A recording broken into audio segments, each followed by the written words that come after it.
Welcome back to Agate Fossil Beds National Monument on International Day of Women and Girls in Science.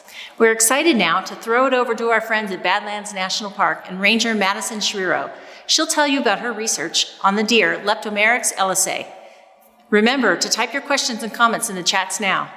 Go ahead, Mattison.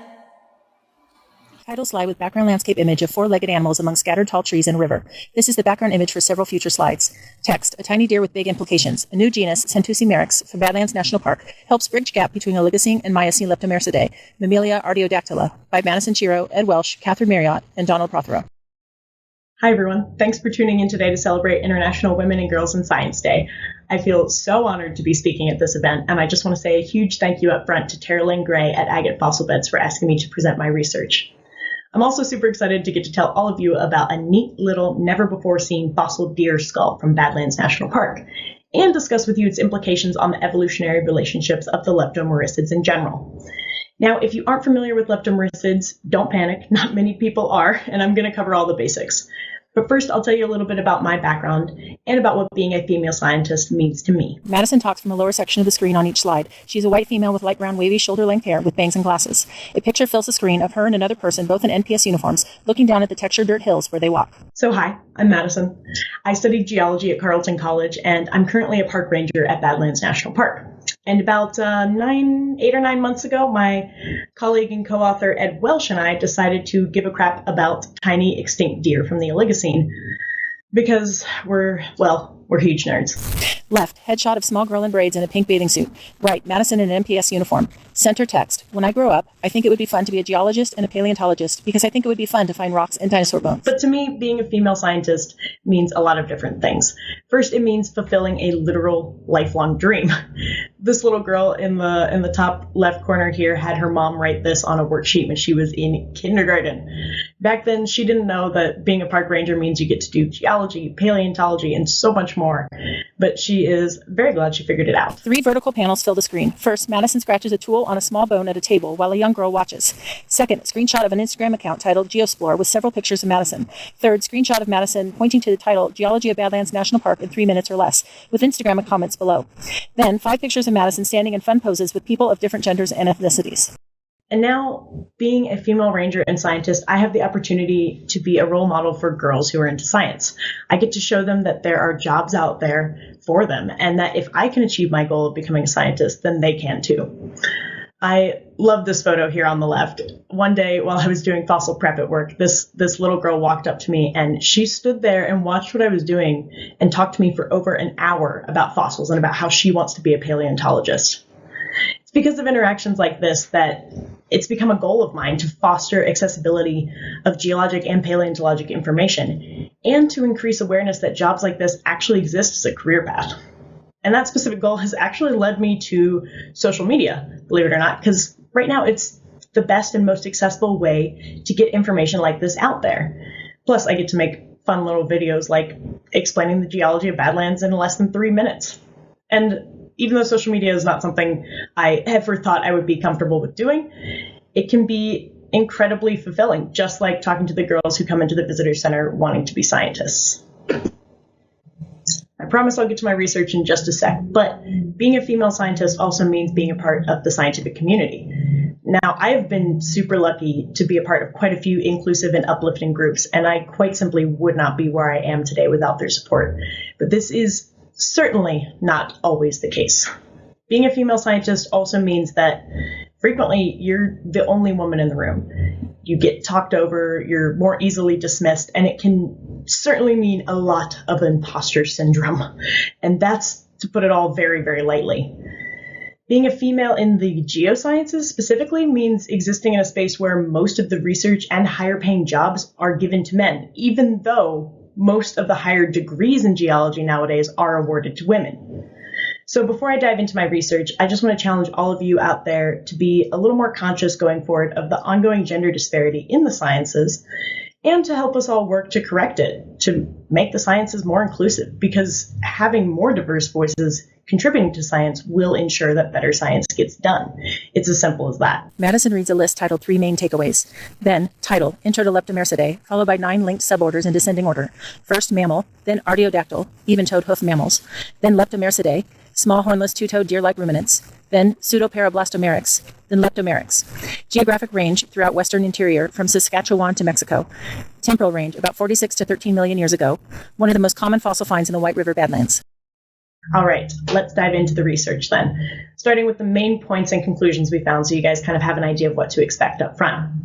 Most importantly, we have the first ever skull of this little Oligocene deer called Leptomeryx ellisei. And prior to the discovery of this skull, this species was only known about from jaw fragments. Second, as we studied this specimen in detail and compared it to the other species of Leptomericid out there, we began to realize that it displays traits from two different genera.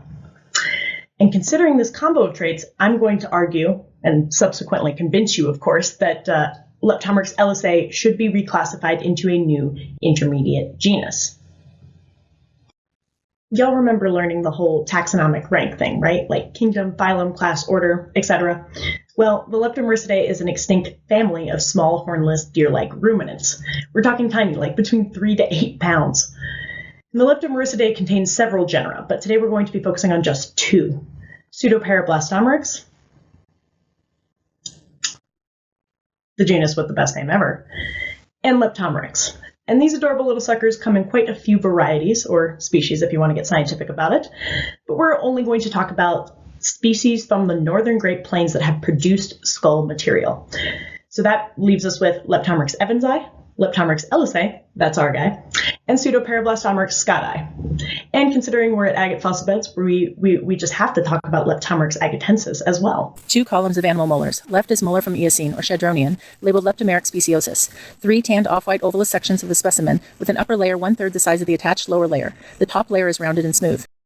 Right is molar from Oligocene or Orlon, labeled Leptomeryx evansii. Same shaped specimen as former, but darker brown around edges, and the top layer is jagged. As it stands now, all of the different Leptomericid species are classified based on differences in the lower molars. So let's take a look at Leptomeryx speciosus versus Leptomeryx evansii. Both species have the same basic layout to their teeth, but Leptomeryx evansii has this diagnostic little fold in the enamel called the paleomeryx fold. And then the enamel itself is wrinkled rather than smooth. And this example right here shows us exactly why it's important to study these guys. They're extremely useful in biostratigraphy, which is basically just using the presence of different fossils in different layers of rock to tell how old that rock is. So our Speciosus evansii example here actually marks the boundary between two geologic epochs, the Eocene and the Oligocene. Slide titled New Discovery. Football-shaped head from right, left, and top perspectives. A large circular indentation is on each side of the skull where the eyes would be. Dark brown to black teeth with the jaw glued together by sediment of the same color as the skull. Then, Mattison points to a skull the size of a toddler's fist mounted below a photo of a tiny spotted deer. All right, now that we've got some background information, without further ado, here's the skull. It was found in 2016 by a Badlands intern, and it is beautifully intact, missing only the premaxilla, and it retains those associated jaws. Naturally, the original identification of Leptomeryx ellisei for this specimen was based on traits from the lower teeth, since nobody had ever seen a skull before this one. And this never-before-seen skull is now on display at the Badlands Fossil Preparation Lab if you ever want to come check it out in person. And here's me and my co-author, Ed, pointing at it. We're very proud of our little guy. Maps of Badlands National Park and Agate Fossil Beds National Monument overlaid on a topographic map of South Dakota and Nebraska. Now, Badlands National Park, for those who aren't familiar, is located in the southwest corner of South Dakota. We're that little white blob on the map. Yeah, we can be seen from space, so we're kind of a big deal. And if we take a look at our park map, the Leptomeryx ellisei skull came from the Cedar Pass area, which is on the eastern side of the park. Now, Agate Fossil Beds National Monument, for those of you who aren't currently standing in the visitor center, is located in the northwest corner of Nebraska. So Agate and Badlands aren't actually that far apart from each other in space. I think it's about a 3-hour, 45-minute drive.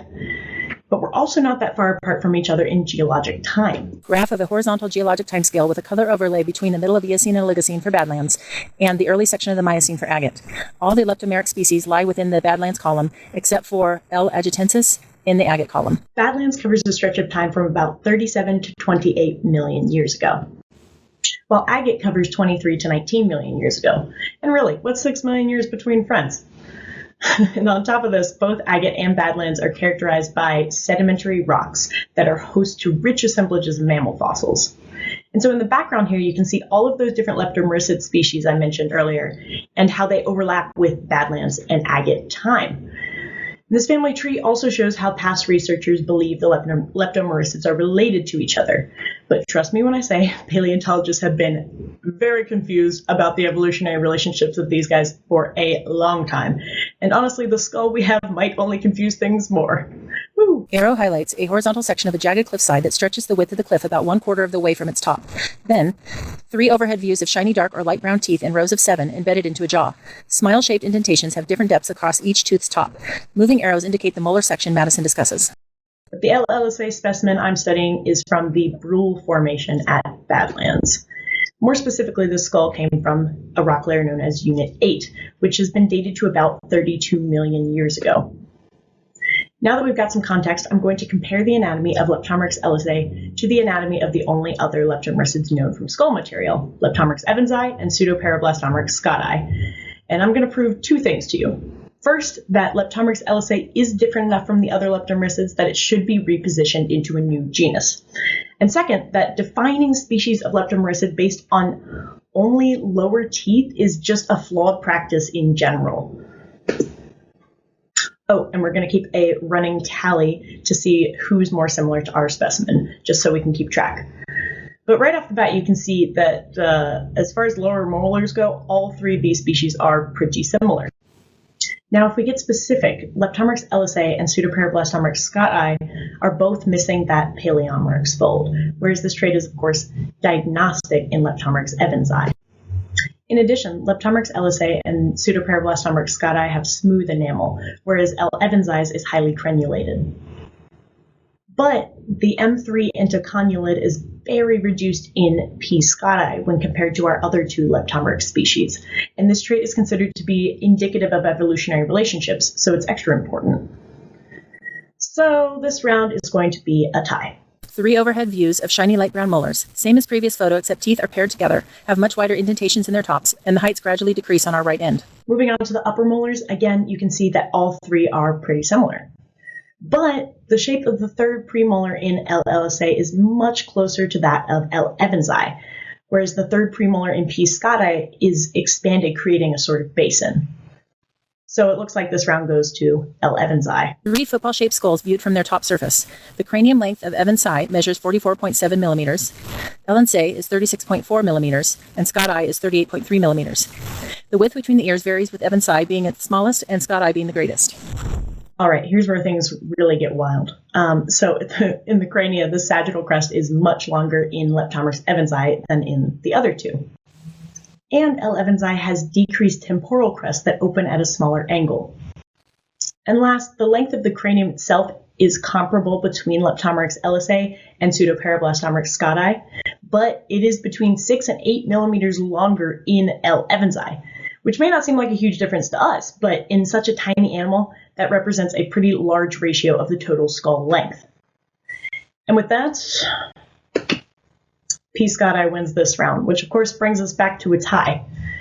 Now that was a lot of differences in a short amount of time, and trust me when I say there are many, many more detailed observations that are going to go into our paper. We just didn't have time for them today.